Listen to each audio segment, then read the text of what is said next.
Hello everyone, this is Mark Haddad here again. Configuring OSPF on multiple areas. We have already seen why it is important to have multiple areas in our OSPF network. So we've seen that in a single area we can have up to 80 routers. And when we were discussing about the theory of the link state, we've seen that each of the routers inside the same area, they will have the same link state database. So every router will see the same network topology inside the area. And then each of the router will make the calculation using the Dijkstra algorithm in order to have the best route to be able to put them inside the routing table. So if we have many routers, then the link state database will be bigger, and then the calculation also will take longer, and this will cause slowness on our OSPF process.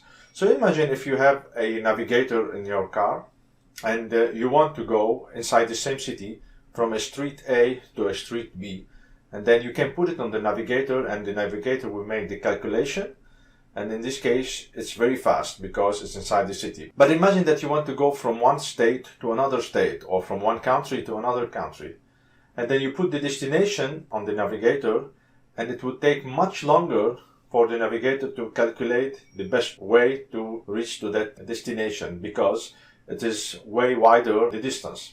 So it's the same on OSPF. Another reason also, we've talked about the ABR, the area border router. The ABR is a router which sits between one area and another. So what we can do on this area border router, we can summarize all the networks which is possible to be summarized on one area and summarize it to the second area. That means that the ABR will play a role in injecting the routes which are from one area, but instead of sending many entries, they will send few entries, and then in this case the memory on the routers which are in the second area will be less to handle the entries of the routing that is getting from the ABR.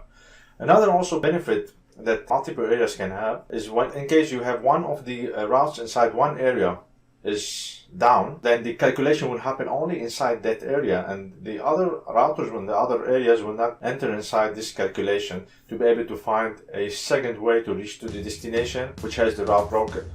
Okay, so these are mainly the most benefits that we can get from multiple areas, but in the lab we will see also much more than that. So let's now go directly and start doing the first lab on multiple areas on us.